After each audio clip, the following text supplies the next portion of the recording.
Shalom. First and foremost, I'd like to give all praises, honor, and glory to Yahweh, Bahashem, Yahushai, Bahashem, Rakakwadash. Double honor to the elders and the apostles of the great millstone that rule well. And I want to give peace and salutation to the elect of Israel. This is Brother Mayaka Allah from the GMS West Palm Beach camp. And Lord willing, this lesson is edifying to the flock of Yahweh, Bahashem, Yahushai. This is a story I came across that came out of Baltimore, Maryland. And it says, Taneytown road rage shooting suspect Devon Dabbs waives bail review. Right, and you see this Jake here, man. All right, so allegedly this Jake was involved in a so-called road rage incident on July 4th, where he ended up shooting somebody, man. And it's a wild story, but it goes to show you how really, one, the law of the Lord is perfect, and two, without it, all hell will break loose, right? This is why Jacob's trouble and the famine of the word are going to go hand in hand, man, because all hell is going to break loose, and there's not going to be the word to comfort or guide people that don't have it already, man. All right, but allegedly, so this guy, I'm gonna read it. I forget saying allegedly and stuff like that, but allegedly, because not everything is what it seems, man. The man arrested in connection with the July 4th road rage fatal shooting in Taneytown waived his bail review Monday morning. Right, and another thing too is, I always say this: niggas with dreads, man. They if you have dreads, you cut them shits off ASAP, man. All right, because that dreadhead spirit, that dread spirit,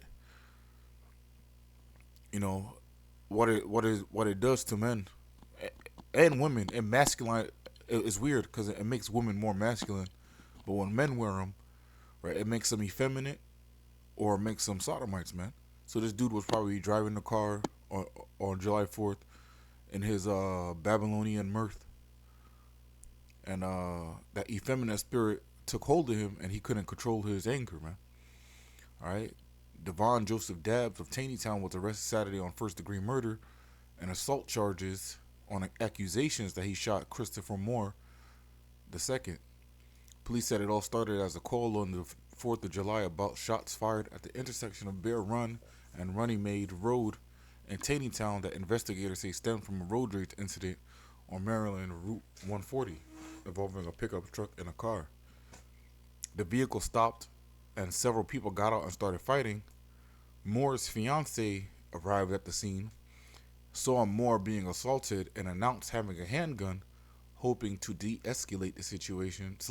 Hoping to de-escalate the assault, the charging documents state. Right, so the guy that this guy was fighting, his fiance or his wife came up in another car, right? Saw them fighting, hopped out the car with a weapon, with a sword or with a pistol or gun, trying to make everybody calm down, saying, I have a gun, whatever. So this guy, enraged, he rushes the woman. I believe a fight happened over the gun. He ends up getting shot in the leg. He punches the woman multiple times, breaks her jaw, takes the gun from her, and shoots her husband. And her husband ends up dead. But he also shot, this guy also, he had another guy in this car, and the guy in his car ended up getting shot in the hand. So this nigga just started shooting the gun, wildly. And that's another thing too, how these swords, man, these weapons, it's not Jake's blessing. So Jake isn't going to be a marksman like Esau is a marksman, man. But this goes to show you how the law of the Lord is perfect. One, if you're a woman hearing this and you see your husband fighting another man, you really should stay out of it, because the only thing you can do is get in the way, man. And you getting in the way is going to end up getting you or your husband hurt, man. So it's not going to benefit you hopping into a fight, man. And this is what the law says, right? When you go to the book of Deuteronomy chapter 25 and verse 11, when men strive together one with another, and the wife of the one draweth near for to deliver her husband out of the hand of him that smiteth him, and she putteth forth her hand, and taketh him by the secrets, then shalt thou cut off her hand, thine eye shall not pity her. Right? This is more specifically talking about, two men are fighting, and a woman and the wife of one of the men come by, and Slakia, the wife of one of the men come by and grab another by the rod, right? Trying to break up the fight. That you gotta cut her hand off for touching another man's rod, man. But even though that's not what happened in this case with this guy, why the woman still, like the scripture says, meddle not in many matters. The woman still got in the way, and her getting in the way ended up costing her husband's life, man. All right. If she never hopped out the car with a gun, her husband may still be alive, man. But hey, all death happens because of the Lord, man.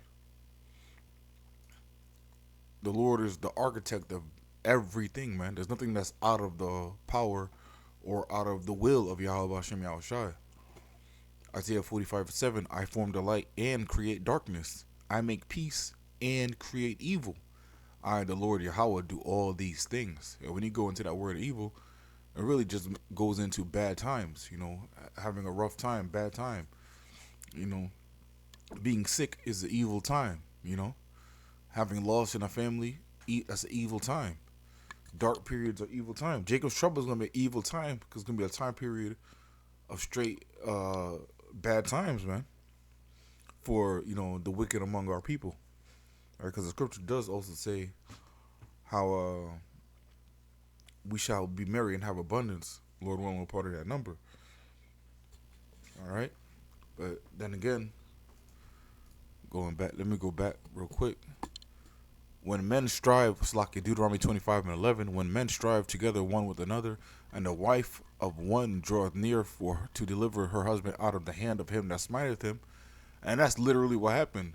The wife drew near, trying to deliver her husband, because if this nigga was getting his ass whooped, the wife wouldn't have hopped out the car with a gun, all right? She hopped out the car with a gun because she was afraid, and she probably seen this nigga her husband getting her ass whooped by probably two niggas, man. We don't see who else was in the car with him or what he may have looked like, but more than likely, man, like the scripture says, can two walk together lest they be agreed? So more than likely, he was another Jake, man, another Jake, man. And put it forth, continue on Deuteronomy 25:11, and put it forth her hand, and taketh him by the secrets. Then thou shalt cut off her hand, thy eye shall not pity her. Right. Now, of course, they don't show you in this article, but the people that were, or the man that this guy shot, that Christopher guy Christopher Moore, is a so-called white guy. I don't know if he's Jake or not, but his appearance seems to be like a so-called Edomite, or like an Edomite, a so-called white guy, because that's who the nation of Edom or Esau or Edomites are. If you see Edomite in the Bible, it's talking about so-called white people, man. All right, that's who. Just because you're white doesn't mean you're an Edomite. All right, you gotta try the spirit by the spirit. All right, this is why reading the scriptures, you gotta have spiritual understanding. All right. Nonetheless, yeah. So, of course, if the guy was an Edomite, and this guy's a Jake, if this guy's a Jake, of course they're gonna have an evil eye towards each other, man. So of course the wife is gonna come out the car with her sword, man. That's the only thing they could depend upon. All right, but let me continue on this. The court's record indicates Dabbs Rushdatter, Dabbs being the dreadhead, Rushdatter, and a physical assault ensued for possession of the firearm, resulting in Dabbs being shot in the leg. Dabbs was able to get the gun and assaulted her with multiple strikes to the face, causing the woman to suffer a broken jaw. The charging document states Dabbs fired multiple shots, striking Moore twice in the chest and the passenger in Dabbs' vehicle in the hand. Right, so the guy that this guy was with got shot in the hand, and the guy driving the pickup truck was shot twice in the chest. and he give up the ghost, man. All right, but hey, scripture also tells us that, man. Really about who the company we have to keep, man. We gotta be careful about the people we ride around with, or people we're tied together with or linked with, man. Because it could be detrimental for us, man. All right, you can't be like too close to niggas in the world. Of course, we're gonna have people in the world that we care about, that we consider friends, that we consider loved ones. But there's got to be a time, a point of separation where it's like you can't you can't link together too long. As far as you can't like spend all day with a nigga in the world, man. Man, there's a scripture that escapes me right now. I believe it's in Iraq. It basically says, if you're with a wicked person, basically keep track of the time. But let me jump over to the book of Proverbs, chapter 22. And Lord will I can find that. Proverbs chapter 22 and verse 24. Make no friendship with an angry man, and with the furious man thou shalt not go. Learn thou not his ways, Slakia, lest thou learn his ways and get a snare to thy soul. Right? Make no friendship with an angry man. Right? This nigga, why you lashing out? Really, if you're on the road, if you're driving, and somebody cuts you off, somebody honks at you, whatever, you get that urge. Because I get enraged when I'm driving too. But I'm not gonna hop out the car. That's suicidal, man. In Babylon, that's suicidal. Because you don't know who or what is behind that wheel, man. Like the scripture says in Sirach, man, there are spirits created for vengeance, man. Their sole purpose of being of their existence is to quench the vengeance of Yahweh Shem Shai, man.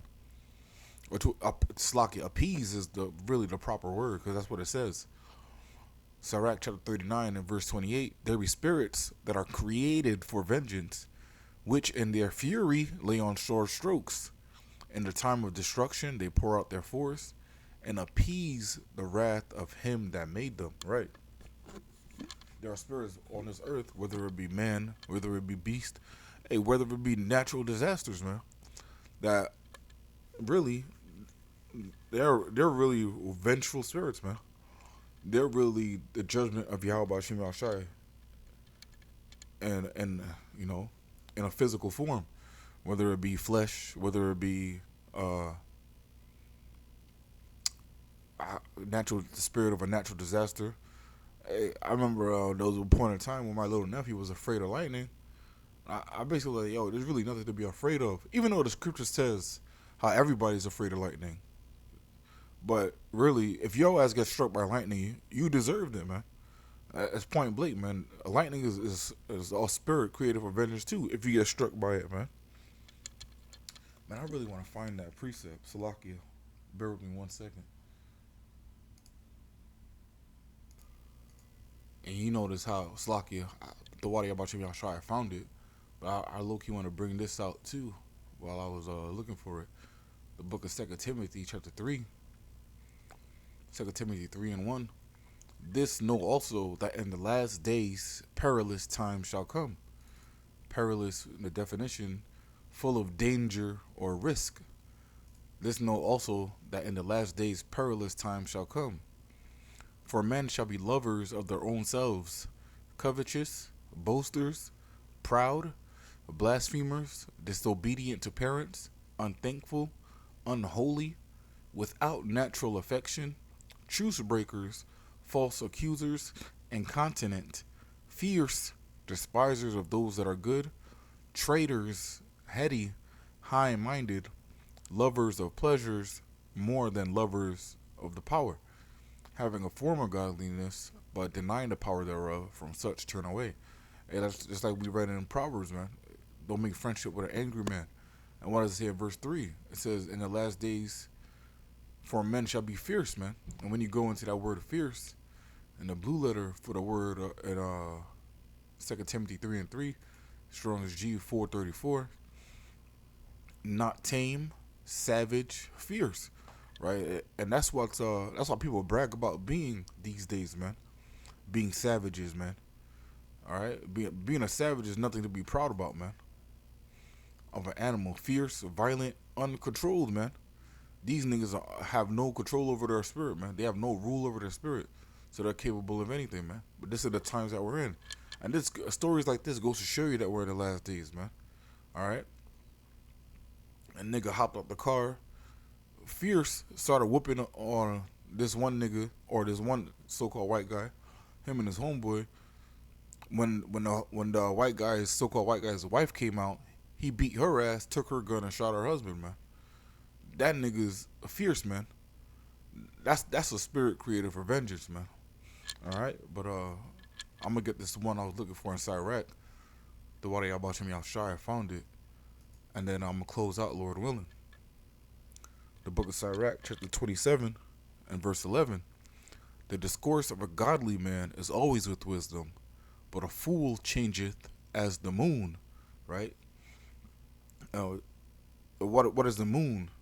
The moon. Every time the moon changes, every day the moon changes. What is it called? It's called a new phase, man.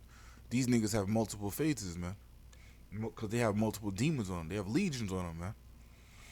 Verse 12. If thou be among the indiscreet, observe the time, but be continually among men of understanding. Basically, observe the time is to keep track of the time, man.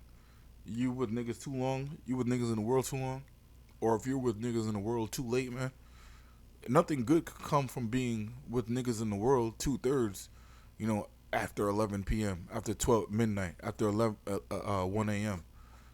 They're up to no good, man. But I'm gonna wrap it up with that. Lord, when this lesson is edifying, again, I want to give all praises, honor, and glory to Yahweh, Bahashem, Yahushai, Bahashem, Rakakwadash. Double honor to the elders and the apostles, the great millstone that rule well. And I want to give peace and salutations to the elect of Israel. Until next time, I want to say Shalom and Abad Babal.